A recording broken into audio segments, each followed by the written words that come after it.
আমাদেরকে এখন বলা হয় দেশে আসি না কেন। এক চান্দাবাজের এক ভিডিও পাঠাইলো একজন, এটা তো মানে জাস্ট টাইম ওয়েস্ট এগুলোতে দেখা। ভিডিও পাঠাইলো, ভাই একটু দেখেন। চান্দাবাজ কয় যে আমরা তো দেশে গিয়েছিলাম, তোরা এত দেশপ্রেমিক হইলে তুই দেশে যা চান্দা নিয়ে আসছিস। আমি ইলিয়াস এইখানে বসে থেকে তোর বিডিআর বাপদেরকে যা জিজ্ঞেস করিস যে ইলিয়াস কয়জনকে ছাড়িয়েছে, তোর আলেম বাপদেরকে যা জিজ্ঞেস করিস, সবশেষ শফিউর রহমান ফারাবিরে যা জিজ্ঞেস করিস তোর বাপের অবদান কি ছিল, অ্যাটর্নি জেনারেলকে যা জিজ্ঞেস করিস যে তোর এই বাপ কতবার অ্যাটর্নি জেনারেলের হাত পা চেপে ধরেছে যে ভাই এটার একটু শুনানিটা আগায় দেন, যা যা জিজ্ঞেস করা। তোর বাপ এখানে বসে এগুলো করেছে, তোর বাপ দেশে গেলে এগুলি করতে পারবে না, এই কারণে দেশে যায় না। আর তোরা দেশে গেছিস, তোদের সমস্যা নাই তো, আজ পর্যন্ত বলছিস নাকি তোরা ডিজিএফআই ভাতা খায়া খায়া তারপরে তোরা কথা বলিস টাকা পয়সার সমস্যা আছে, এই দিন থাইল্যান্ড ওই দিন সিঙ্গাপুর, টাকা পাইস কই? তোর বাপের জমিদারি আছে, চোরের বাচ্চা।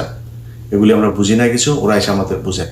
দেশে যাই না এই কারণে, কারণ আমরা রয়্যাল লোকজনদের চারিদিকে বসায় রেখে তারপরে আপনারা সুন্দর দেশ গড়বেন, সেই দেশে আমাদের তো টার্গেট তো না আওয়ামী লীগ না, আমাদের টার্গেট বিএনপি না, জামাত, কোনো কিছু না। আমাদের দেশে কোনো শত্রু নাই, আমার শত্রু ইসকন, আমার শত্রু ইন্ডিয়ার লোকজনদের সেট আপ করে সুন্দর করে আপনি বসায় রেখে তারপরে দেশ পরিচালনা করবেন, সেই দেশে আমরা যাব। এই দেশ পরিষ্কার না করা পর্যন্ত এই দেশ আমাদের জন্য জীবনে কোনোদিন এখানে কোনো কাজ করতে পারবো? কাজ দিচ্ছেন কোনোদিন? দিয়া দেখেন, যদি নাকি মিনিমাম 1 টাকার 1 পয়সার যদি নাকি কোনো সমস্যা সেখানে দেখাইতে পারেন, নিজের গলায় নিজে জুতা পরে তারপর ঘুরবো। কোনো সুযোগ নাই তো। কোনো একটা ভালো লোক ওইখানে যাবে, এই যে তারেক রহমানের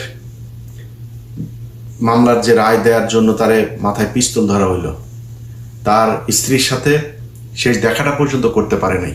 এই লোকটা বাইরে থেকে, স্ত্রীটা মারা গেল, সেই লোকটাকে দুদকের চেয়ারম্যান বানাবো শুনলাম। লোকটা ঢুকতে দেয়নি, এই আসিফ নজরুলরা ঢুকতে দেয়নি, চুরি করতে পারবে না। এখন দুদকের কি করে?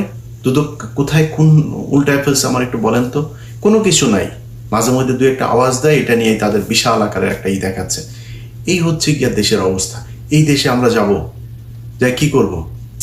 এখানে যা চাঁদাবাজি করব তোদের মতো? তো ওরা এগুলি বলে মাঝে মধ্যে। এখন যাই হোক, এগুলি তো আর সবার কথার জবাব দেওয়ার সুযোগও নাই, সময়ও নাই। এগুলো বাদ দিয়েই যে কথাগুলো বলতে চাই, যে দেশ তো স্বাধীন হয়েছে আপনাদের রক্তের। আপনারা যে সাহস দেখিয়েছেন, এই সাহস ভাই আমি দেখাইতে পারবো না, আগে থেকেই সারেন্ডার করি। আমি যদি জুলাইতে দেশে থাকতাম, এইভাবে বন্দুকের সামনে আমি দাঁড়াইতে পারতাম না। এটা আমার নিজের অক্ষমতা স্বীকার করছি। আপনারা সেটা করেছেন, আপনারা দেশ স্বাধীন করেছেন, আপনাদেরকেই করতে হবে। আমি বলছি না যে দেশের সরকার উল্টায় ফেলতে হবে, আবার নতুন সরকার আসে তারপর নির্বাচন বাইরে যাবে, ভাই দরকার নাই। আপনারা কিছু দাবি ঠিক করেন। আপনারা সবাই তো সোল্ড হয়ে যাননি, তাই না? আপনাদের এই উপদেষ্টাদের সাথে ভাই যত কিছুই হোক, যদি জিজ্ঞেস করেন আমারে যে 5 তারিখের আগের থেকে এখন ভালো আছি না, আল্লাহ অনেক ভালো রেখেছে 5 তারিখের আগের থেকে। এখনো মাঝে মধ্যে ঘুম থেকে ওঠার পরে আটকে উঠি যে শেখ হাসিনা কি আসলেই নাই। যখন মনে হয় না ঠিক আছে, ওকে ঠিক আছে, তখন মাথা ঠিক হয়। তো এরকম একটা পরিস্থিতি থেকে আপনারা দেশ উদ্ধার করেছেন। আপনাদের নিয়ে খারাপ কথা বলতেও পারি না, জানি তো অনেক কিছুই জানি। চাইলে আপনাদের বহু মানুষের অনেক কিছু নারী নক্ষত্র বের করা যায়, বলি না, বলবো না কোনোদিন। মনে করেন না যে উপদেশটা থেকে চলে গেলে তারপরে বলবো, কারণ এইটুকু কৃতজ্ঞতা বোধ আপনাদের প্রতি আছে যে আপনাদের কারণে অন্তত হাসিনা দেশ থেকে পালিয়েছে। এটাই অনেক কিছু। শুনলাম টাকা কামাতে, আমি ভাই আপনারা এই টাকা পয়সা নিয়ে এতই শুরু, মানুষের টাকার দরকার আছে। কারণ আমি আমেরিকায় থাকি, আমার যদি কেউ জিজ্ঞেস করে যে আমার হাতে যদি ভাই আমেরিকায় যদি একটা বাড়ি হয়, একটা গাড়ি থাকে, হাতে যদি মানে মোটামুটি 2-4 লাখ ডলার হাতে থাকে, জীবনে কিছু দরকার নাই। এখন আমার মনে করেন যে এখনই এই মুহূর্তে যা আছে, আমি আল্লাহর রহমতে যা খেতে ইচ্ছা করে খাই, মানে সমস্যা হয় না তো কোনো কিছুতে। ধরেন আমার এখন 4,000 কোটি টাকার মালিক হইলাম, আমি এর চাইতে বেশি খাইতে পারবো। ওইটা টেনশন ভাই, আমার দিয়ে জীবনে কোনদিন এটা সম্ভব না। আমার বহু মানুষ ভাই ব্যবসা করে এই করে, ভাই আমার এটারে এই ঝামেলা আমি যাইতেই চাই না। আমার অনেক টাকা হোক, এটা আমি চাই না, কোনোভাবেই চাই না। তো আমি তাদেরকে জিজ্ঞেস করলাম যে ভাই এই টাকা পয়সা তো এরকম করছেন কেন? আমার জবাব দিল, ভাই দল পরিচালনা করার জন্য তো টাকা টুকার দরকার। জুলাই আগস্টে তারা সারা দেশে ভ্রমণ করলো না? এই যে গত জুলাই আগস্টে তো ওই সময় হঠাৎ করে গোপালগঞ্জে যখন তাদের প্রোগ্রামটা, তো আমি তাদের বললাম যে ভাই আপনারা গোপালগঞ্জে যাবেন তো রেডি হয়ে যান নাই কেন? বলছে ভাই আমরা লোকজনও নিতে পারিনি ঠিক মতো, আমাদের ফান্ড শেষ। সম্ভবত বরিশাল থেকে তারা গোপালগঞ্জে এসেছিল, অথবা এটা কি মাদারীপুর থেকে গোপালগঞ্জে গিয়েছিল, আমার ঠিক মনে নেই, দুইটার একটা হবে। তো আমার তখন আবার বাংলা এডিশন উদ্বোধন হবে, যে কারণে ওদের সাথে কথা হচ্ছিল। তো ওরা আসার চেষ্টা করেছে, শেষ পর্যন্ত করতে পারেনি। এখন আমার বললো যে ভাই এই ব্যাপার, টাকা আমাদের ফান্ড নেই। তখন ওই যে টাকা পয়সা করলেন, এত টাকা এগুলি, ভাই ওনারা টাকা পয়সা দেন না। কেউ টাকা তুরস্কে পাঠিয়েছে, কেউ কানাডাতে পাঠিয়েছে, কেউ পর্তুগালে পাঠিয়েছে, অস্ট্রেলিয়াতে পাঠিয়েছে, আর আরও বেশ কয়েকটা দেশের নাম বলবো। এক একজন এক এক জায়গায় জায়গায় গিয়ে তারপরে এই টাকা পয়সা পাঠিয়ে যার যার টাকা শেষেই নামছি। এখন এই যে এটা হইল, ধরেন আপনাদের ভেতরে 5 জন 10 জন বা ধরলাম 100 জন মানুষ আপনারা টাকা পয়সা নিয়ে এই বাস খুব মানে মজা করে খাইতে পারলেন। আচ্ছা ভাই, এই দেশটা নিরাপত্তাটা যে আপনি ঠিক করলেন না, আপনি মনে করেন 5,000 কোটি টাকার মালিক হইলেন, বিদেশে গিয়ে তারপরে সারা জীবন বসে খাবেন? মইনুদ্দিনের টাকার অভাব আছে? যে পরিমাণে ধান্দাবাজি সে করে গিয়েছে 111-এ, বহুত টাকা। জিজ্ঞেস করেন তো কেমন আছে, ফোন দিয়ে যাইনেন ভাই কেমন আছেন, আমেরিকাতেই তো আছেন, খুব আরামেই তো আছেন, তাই না? জিজ্ঞেস করেন তো কেমন লাগে। এত মজা না বিদেশে জীবন। আমাদেরকে যখন কথায় কথায় এই জুলাই আন্দোলনের বিষয়ে কথাবার্তা বললে আমরা দেশ অস্থির করতে চাই, ভাই আমরা দেশ কোনোদিন অস্থির করতে চাই নাই। আজকে দেশ অস্থির। আমরা যেগুলো নিয়ে কথা বলেছি সেগুলোর সরান নাই, সেই কারণে আজকে দেশ অস্থির।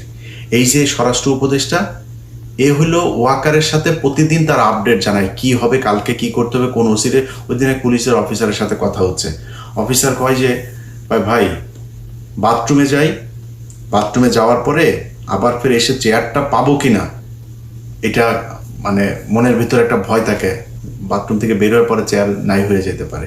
এইভাবে পুলিশ কাজ করতে পারে নাকি? পুলিশটারে এই স্বরাষ্ট্র উপদেষ্টা আর ওই যে খোদা বক্স, এই খোদা বক্স দুইটাই মিলাও বাক্সর মধ্যে পুলিশটা ঢুকায়া আচার বানায় পুরা এই যে চানাচুর ভাজা দিয়ে তারপর খেয়ে ফেলছে। পুলিশের মধ্যে কোনো মানে তাদের ভিতরে এখন কাজ হয়েছে যে কত টাকা খাওয়া যায়, কেমনে খায়াটায়, কখন কোন চেয়ার সরে যায়, চেয়ার থাকতে থাকতে যেই কয় টাকা খাইতে চাই। এটা হচ্ছে অবস্থা পুলিশের। এইভাবে চলছে দেশ। তো আমরা আপনাদেরকে 5 তারিখের পরপর বলেছিলাম যে এই মানুষগুলোকে সরাইতে হবে। সরাইতে আপনারা চানও নাই। আপনি এই দেশটা যে স্বাধীন হইল, কারা শত্রুটা কারা ছিল আপনার? ভারত ছিল না? আপনি বলেন তো, এই জুলাই যোদ্ধারা, আপনাদের সবাইকে দোষ দেওয়া লাভ নেই, মানে আপনাদের নেতৃত্বের কথা বলছি। আপনাদের নেতৃত্ব কোন ইস্যুটা নিয়ে হঠাৎ করে হাইকোর্টের এখানে হাসনাত আবদুল্লাহ কিয়ে দিল, সবাই রাজুতে চলে আসে, হাইকোর্টে যায়, তাপ করে 15-20 জনকে আপনারা ফেলাই দিলেন। আর ফেলান নাই কেন? আর কোথায় যান নাই কেন? এই যে বিডিআরের লোকগুলি এতদিন ধরে জেলে থাকলো, আমি তো ওদের সাথে আমার মানে পারিবারিকভাবে তাদের সাথে আমি জড়িত, কারোর কাছে শুনি নাই আপনারা কোনো দিন এর এইটা হইলে আমার ফোন দেবে, ওইটা হইলে আমার ফোন দেবে। সারাদিন আমি বিডিআরের অন্তত 10টা ফোন রিসিভ করি, কখনো বিরক্ত হই না তাদের প্রতি। হয়তো ফোন ধরতে পারি না মাঝে মধ্যে, বিরক্ত হই না, কারণ এই মানুষগুলির উপরে যে নির্যাতন হয়েছে, মানুষগুলির পাশে আপনাদের থাকা উচিত ছিল না? থাকেন নাই। ওই যে ফেনীতে 16 জন এখন পর্যন্ত কন্ডেম সেলে, যাইতে পারতেন না? যান নাই। এখনো আলেমরা জেলে, আপনি জানেন? ওই যে বিশেষ সন্ত্রাস বিরোধী আইন, সেই আইনে এখন পর্যন্ত এই যে হঠাৎ করে বলল যে এই আমেরিকান দূতাবাসে নাকি কারা নাকি নাশকতা চালাবে, সোয়াদ টোয়াদ যায় হাজির। আপনি জানেন সিটিটিসির প্রধানের চেয়ারে কারে বসানো হয়েছে? এসবি প্রধানের চেয়ারে কে সেটা জানেন? এসবি প্রধান মানে এই যে এত কিছু ঘটে, এত মানুষ বের হয়ে যায় ওই বর্ডার দিয়ে এয়ারপোর্ট দিয়ে, আপনি কি করেন? সবশেষ দিলীপ আগারওয়াল প্রায় 10টা মামলা, আস্তে আস্তে চুপচাপ করে তারপরে তারা জামিন দিয়ে দিল। 680 কোটি নিয়ে আসিফ নজরুল তারে জামিন দিয়ে দেশ থেকে বার করে দিলেন। কেউ জানেন না আপনারা জামিনগুলো হইলো, এটাও জানাইতে পারলেন না আমাদেরকে। আপনারা মানে কল্পনাও করিনি যে সে এইভাবে জামিন নিয়ে নিবে। তো এটা নিয়ে আপনাদের বিস্তারিত জানাবো আমি এই সপ্তাহের ভেতরেই। এই হচ্ছে গিয়ে দেশের অবস্থা এখন।